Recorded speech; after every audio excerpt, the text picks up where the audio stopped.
Hey, it's Chris Zirkles. Want to talk to you a little bit about the flipped classroom. I know a lot of teachers are flipping out.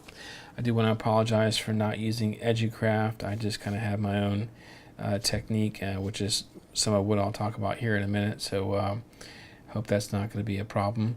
I like the flip model. I like the theory and principle and idea behind it, that the students are going to be able to come to school and be more engaged and be more active and applying the content that they got the night before.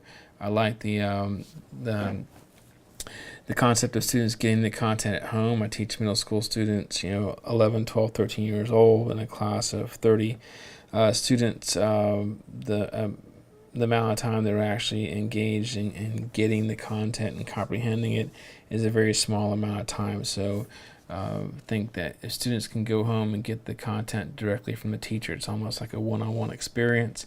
I also like the aspect of what I call control.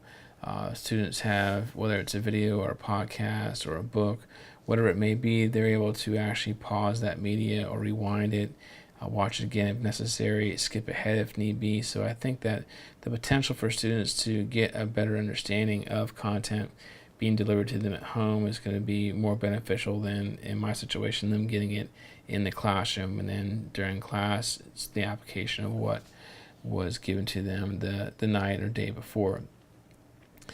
Let's address the issue of the age appropriateness. My source was an article written by Finkel, flipping the script in K through 12.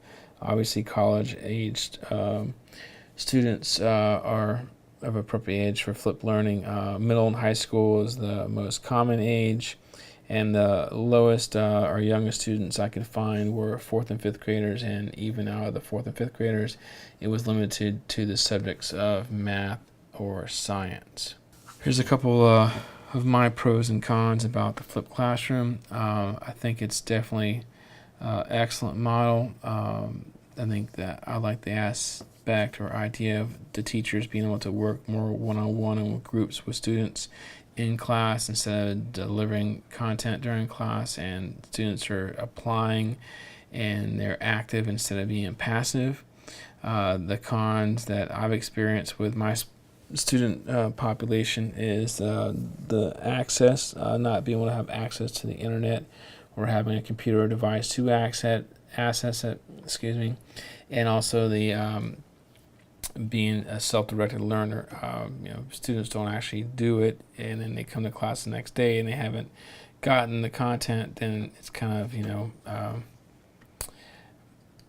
not beneficial.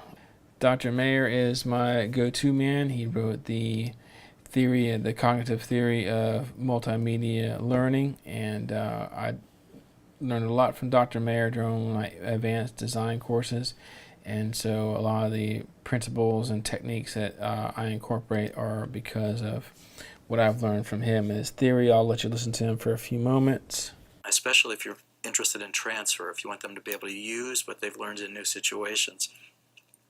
And that obviously gets me into both animation and video, because those are obviously forms of visual presentations. So I think that's why I kind of got interested in video and in animation, and even in just still graphics, because the question is, how can we design graphics so that they can help people learn better? When I do a flipped classroom video or a tutorial or a demonstrative video, the content I deliver, I generally don't really show myself. I mean, I have sometimes if it's really necessary, so I really kind of avoid the whole talking head thing. I try to let students see things that are very graphical and very a lot of text. I like to demonstrate things for them, a step-by-step process. Like to involve students, my own students, in some of the videos that I make, even if it's kind of more or less just for a little bit of entertainment quality, just to kind of draw them in, because I think that they'll definitely view something if their peers are in it. So sometimes you gotta give them a little bit of a carrot and entice them, especially for the age group that I work with. Some of the resources I use for flip materials that it's not my own is the Khan Academy. I think it's an excellent resource, especially for math. I mean, it's just unbelievable, and even their technique and that they use to film their productions is um, very effective.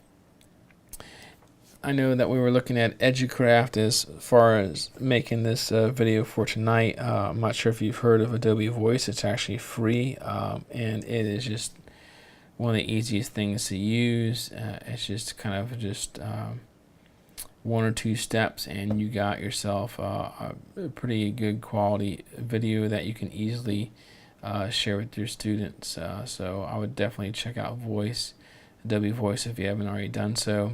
I'm not sure if you've heard of Dr. Lodge McCann from the Friday Institute. That's kind of here in the Raleigh area, but he is just phenomenal. If you want to learn more about the flipped classroom and you want to receive some training on the flipped classroom, he is definitely someone worth checking out. So just do a search on Dr. Lodge McCann, and you'll find his YouTube channel with tons of resources. So those are just some of my thoughts about the flipped classroom.